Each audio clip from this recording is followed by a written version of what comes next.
What's going on, guys? Zuco back with another War Within video, and this is the one, ladies and gentlemen. We are going to pick our main for the War Within, at least for season 1. This is something where back in the later part of Dragonflight, I actually changed it based on the seasons, and I got to play a whole bunch of really fun things like Frost Decay and some Druid and stuff. So we're going to be doing my main choice here. A disclaimer, I always choose a DPS main and a healer main, and they're not always the same class, okay? So for me, I have enough time on my hands to always be able to level like a couple of different things, you know, partially because I'm making content for you guys, and partially because I just really enjoy the game and I like having multiple characters. I'm not somebody who just picks one character for the rest of their lives, and that's who I am. It's just not who I am. So I'm going to be showing you my DPS main and my healer main, and I'm going to reveal the first part of it here in a second. As you can see, we are concealed. I'm going to tell you why I'm choosing what I'm choosing and why I didn't choose what the alternative would have been, which I've talked a lot about on my Twitch streams and in my previous video where I talked about my top 3 choices. So let's just talk about all that, okay? First and foremost, my healer choice for the first season of the War Within is going to be Resto Shaman. And I think this is probably no surprise to anybody. And I'm in the wrong spec, of course, because, you know, we're having fun. This isn't a surprise, I don't think, to anybody. But recently, Resto Shaman has gotten a ton of buffs, which is really cool. This is my favorite healer to play anyway. There's a lot of really good reasons for that. I'll get to it in a second. I just want to talk about why I'm not choosing Holy Paladin. So if we bring over the Holy Paladin tree here for a second, one of the biggest reasons I'm not choosing Holy Paladin is because they lack a lot of utility. And on the shaman side, you know, for any shaman, but especially for Resto Shaman, I feel like you have the most access to the utility. You've got all kinds of things, right? You've got a purge, you got your poison cleanse, you have Windrush Totem for your group, you can hex stuff, you have Tremor Totem, Earth Grab, you have a lightning lasso now, you have access to a single target stun now, which is really good, which matches the single target stun that Holy Paladin. Actually, the only real utility that Holy Paladin had over Resto Shaman was a single target stun, and now we have one in Lightning Lasso. So in the Mythic Plus environment, which is where I'm going to spend the bulk of my time, I really enjoy having the extra utility for my team, especially as the Resto Shaman. I love to be able to do damage and do healing and kick things and then get utility and stun and knock things up and get poisons. Like, I just love all that. And a Paladin just can't do a lot of that. They have really good defensive utility, things like Devo Aura and Sack and Bop, and then they themselves are tankier, I would say, than Shaman. You do have Blinding Light, which is about the only real contribution you can make to AoE CC. So they've got some good stuff, but this is a big reason why I'm not going to play Holy Paladin over Resto Shaman, is because of the utility belt. Now, Holy Paladin has really, really good throughput, probably the best throughput in the game right now for a healer, I would say, in the Mythic Plus environment for sure. It has incredible damage reduction, as I just talked about, with, you know, Sack and Bop. It's got its great own personal defense. It has really, really good melee healing now if you want to go and do the Avenging Crusader build. I really love Blessing of Summer as a cooldown.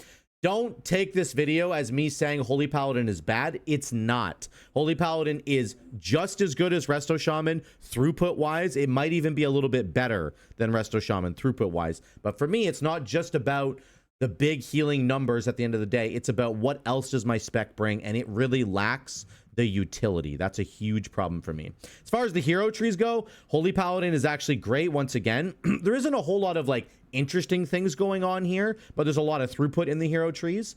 But yeah, the main reason, the biggest reason is the utility, okay? That's why I would not be choosing Holy Paladin. That was going to be the runner-up for me, and it's something that I might make an alt of. We'll have to wait and see, because I really do like how Holy Paladin has shaped up. Let's talk about why Resto Shaman for me. Okay, I'm going to show you. We're just going to roll some footage here in the background. Let me talk about why Resto Shaman for me. I think, as I said, the utility is a really big part of it. But on top of that, I've really been enjoying the changes that have happened to Resto Shaman. And some of the biggest things, of course, being their spec tree got completely reworked and changed in a really big way. There's some awesome cooldowns now, like your Mana Tide Totem buffs your healing surges now, and it does a lot of healing. And you can like single target spot heal people, which is something that, again, Holy Paladin is really good at that, but now it shores up our ability to basically do that kind of healing. That really instant triage single target healing is a lot stronger with that cooldown. Spirit Link got a huge buff, 5% more damage reduction, and it heals everybody with Sprouting Spirits, which is so good. Downpour got a change, which is this thing right here. You can see it's lit up. Every time you use Healing Rain now, you have access to Downpour for about 5 seconds, and you can hit everybody inside the Healing Rain with the Downpour. I love that little mini mechanic. I think it's super cool. I've played it a lot now, and I really enjoy doing it. I love the way that Resto Shaman heals, where you basically layer your regular healing on top of a cooldown. So you bring in Ancestral Guidance, right? You bring in AG, you do a bunch of healing, and it redistributes it to all your allies. You press Ascendance, you do all your regular healing, and it redistributes it to your allies, right? Now with the Farseer tree, you do a bunch of healing and you get extra healing from the Farseers, and all of that can get distributed to your allies as well. Things like Spirit Link redistributes your health amongst all your allies. So this whole like copying of spells and giving it to your allies, I really do enjoy that a lot. I love that kind of mechanical feel to it. Speaking of the hero trees, Farseer and Totemic are both really good, and Farseer was recently buffed for Resto Shaman in a huge way. The Ancestors basically can now last for 10 seconds on average if you take Heed My Call, which is something that I'm doing all the time now. And you can see my uptime on my Ancestors just on my buff bar here. I will basically always have an Ancestor active at all times, because Unleash Life can get you a 16-second Ancestor now, which is insane, okay? Not only for healing, but for damage. These guys, you can pump a lot of damage with these guys. If you press Unleash Life and your Ancestral Swiftness at the same time, you're going to get your 2 guys out. You can see I have 2 Ancestors up for 13 more seconds. Only one of them's only up for 10 seconds, but watch the damage that I can pump out on this 2-target cleave here without any like Augvoker. I'm doing almost 300k here. I think I end up doing over 300k. Almost sustained just because of my Ancestors. So they have like severely buffed the damage of Ancestors. The Chain Lightning went up by 50%. Lava Burst went up by 25%. The healing surges that come out of your Ancestors went up by 60% in the latest patch. So they are amazing for healing, and they're amazing for damage now, and I really love that. I love that there's a mechanic you can play with here where you can choose when you want to drop these guys, and you can choose how you want to use them when you drop them. That to me gives me agency. It gives me a feeling of ownership, like I'm in control of what I'm doing here. I get to pick and choose my moment, and I love having little mini mechanics like that inside of a spec where you just get to make a choice, and depending on what choice you make, you can completely change the fight. Everybody could die, everybody could live, depending how you want to use those cooldowns. So the Farseer tree with the Ancestors is way more exciting to me than it initially was, I think, because of the buffs that have come in, and it's absolutely the tree that I'm going to be starting with. I think Totemic is lacking behind a little bit right now, but it still has a lot of really good buffs, of course. Probably more raid oriented with all the chain heal buffs in Totemic. So I'm still very excited about that. But the hero trees are fantastic, and especially Farseer, in my opinion, is amazing.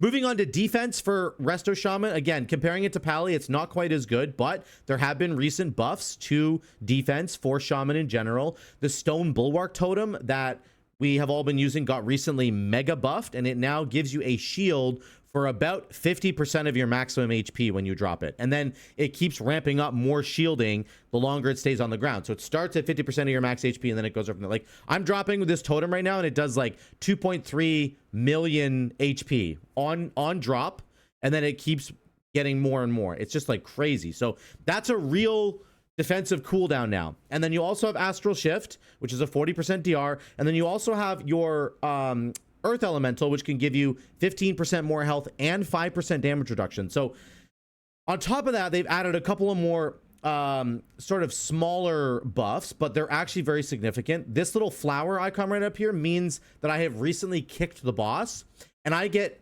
elemental damage reduction based on whatever ability that I kicked now. There's a defense in the class tree, right?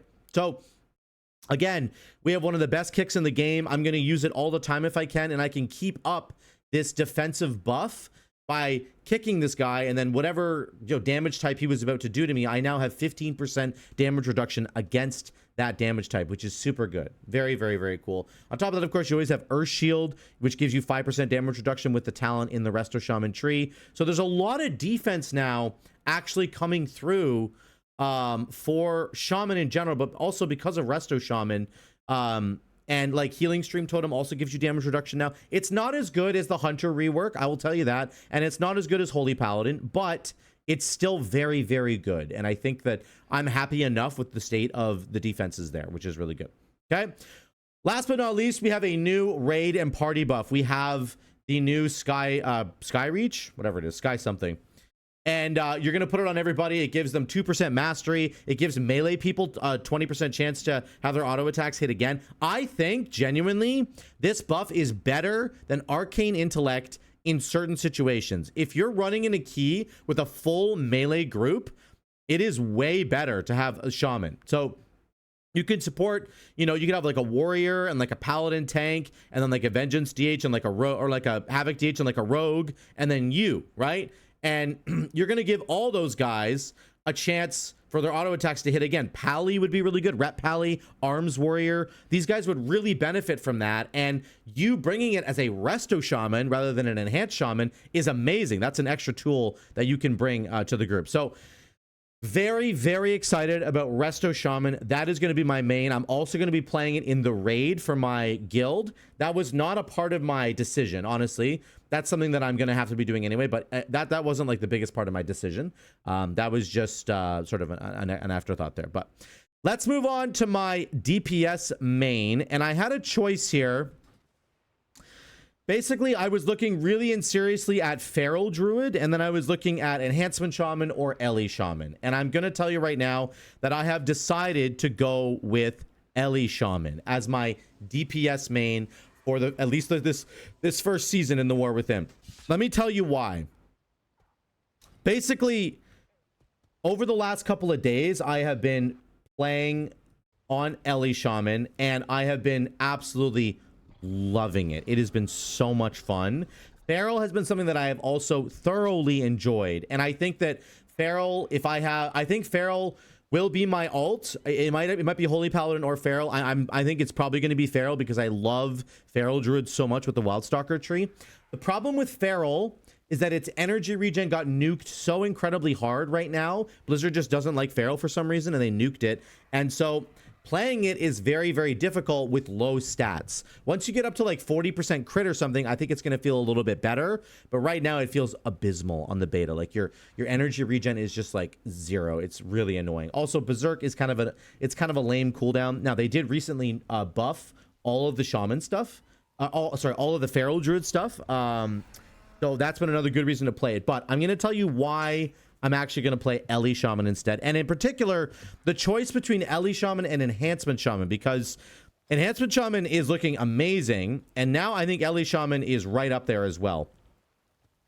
Number one, the spec tree rework has been incredible, and it offers multiple different builds. There's a fire build that you can do with Liquid Magma Totem and Prime Wave and your Skybreakers, of course. And then you have 2-minute Ascendance, which is amazing, right? If you want it, you can get 2-minute Ascendance and Deeply Rooted. Having a moment where you're fishing for procs all the time, and then also having a guaranteed moment where you can get Ascendance is amazing because you can coordinate with your tank. Okay, the tank's going to pull really big here. Okay, I don't have to fish for a Deeply Rooted proc. I've got Ascendance ready to go. I can pop off on this pack. I know I can. Whereas before it was like an RNG thing. Echoes of the Great Sundering is still here, but it's a 1-point talent now, and it's actually very strong. Your spenders in general feel really strong now. Ellie Blast and Earthquake have never hit harder in your life, and they feel great to press.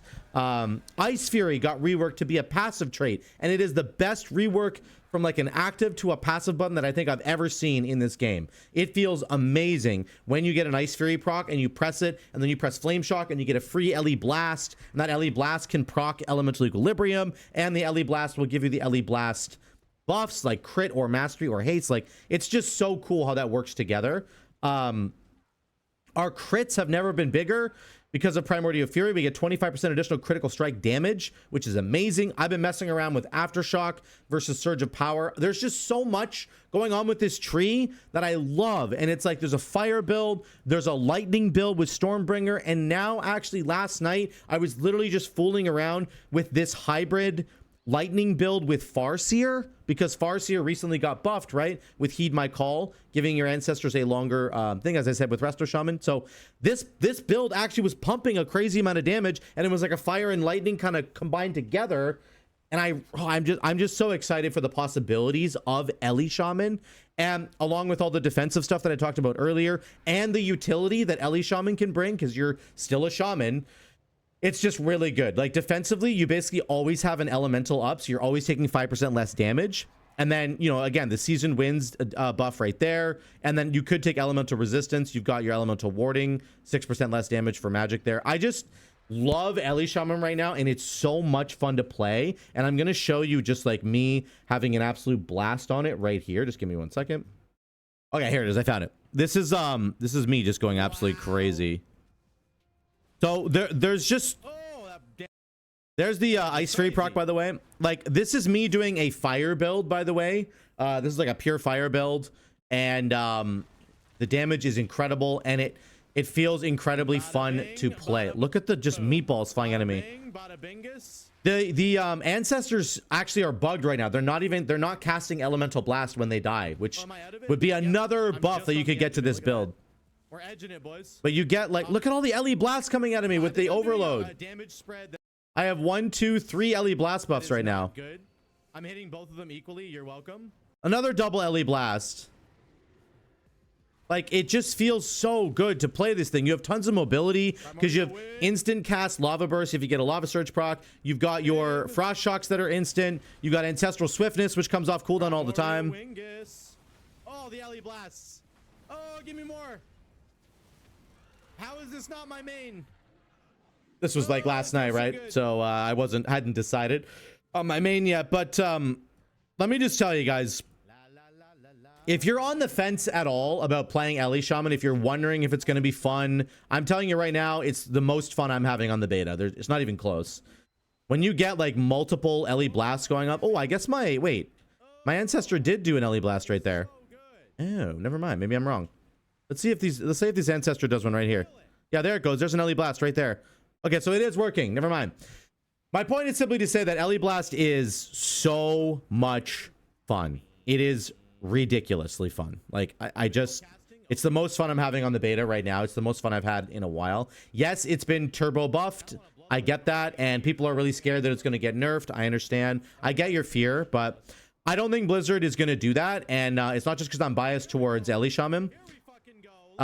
It's just because I think that it's time. It's just time for Ellie to finally get buffs and to not be stuck in hell for their entire lives. They haven't been brought to a raid since like 2006 or something, right? I mean, it's just terrible. We have the raid buff now, of course. This is me doing double damage to the boss. This is the double damage phase. Watch this. Ascendance. Oh, boys, we're going. Here we go. I can't see what's happening, but there's things happening. Like, you can't tell me that's not fun, man. That is so much freaking fun. That was pretty good. That was pretty good. Back to the other guy. Like, it's these kinds of moments. I think the AoE damage has always been good for Ellie, and it's still good. The single target damage is now exceptionally strong for Ellie Shaman. It's just good, period. It's just good. You have more defensives than you've ever had before. It just feels fun to play. Like, everything about this spec right now feels very, very good. Just watch this sequence here.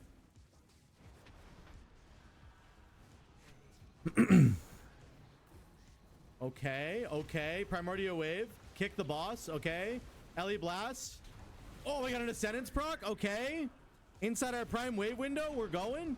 We got to move. Here we go. We're on the edge. We're edging it.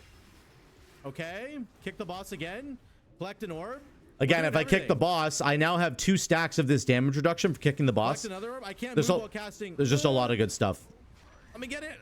You're very mobile. See how mobile we're still doing damage and we're mobile. I mean, your cooldown reduction on your elementals is way more than it ever has been before because you take Skybreakers. I mean, there's so many good reasons to play Ellie right now, and I'm telling you, it's the most fun I've had. It's the most exciting I've ever done. I think both of these hero trees are really good for Ellie. Farseer is clearly the better choice right now. Stormbringer actually just got nerfed again, which I don't know why. Blizzard, please revert some of the nerfs to Stormbringer, because it's nowhere near as fun to play the Stormbringer build as it is to play the Farseer build. So I'll definitely be playing Farseer right now, or probably when the War Within launches. Hopefully they buff Stormbringer for Ellie over time and bring it up to snuff. But I also enjoy having a challenge. I enjoy having an unknown in my spec, and I love working on builds. I love theory crafting. So this is really going to be a fun thing for me as well. So that's my DPS choice. It's going to be Ellie Shaman, and my healer choice is going to be Resto Shaman. There were some extra sort of little thoughts in terms of choosing these two as well. Like, I won't have to do as much gear hunting. If I played Enhancement Shaman, I would have to go find 2 agility weapons. If I'm playing Ellie Shaman and Resto Shaman, I can find 1 intellect weapon, and so I'm good to go. So there was some thought put into that as well. But primarily, the reason I'm choosing this is because it is the most fun that I've had in the game in terms of Ellie Shaman. And for Resto Shaman, it's the most fun I've had on a healer as well. And I can contribute so much on the utility side of things. And I love being able to help out my team in any way that I can to make the dungeon go a lot smoother. Like, it just feels good to have that tool belt and to be dishing it all out. So let me know what you guys think in the comments down below. What are you going to be maining in the War Within? I've found that Resto Shaman and Ellie Shaman have been absolute top tier performers on the beta in all my testing. I'm going to be really excited to play them, and I hope you are too. So let me know what your choice is going to be going into the War Within. I will see you guys in the next one.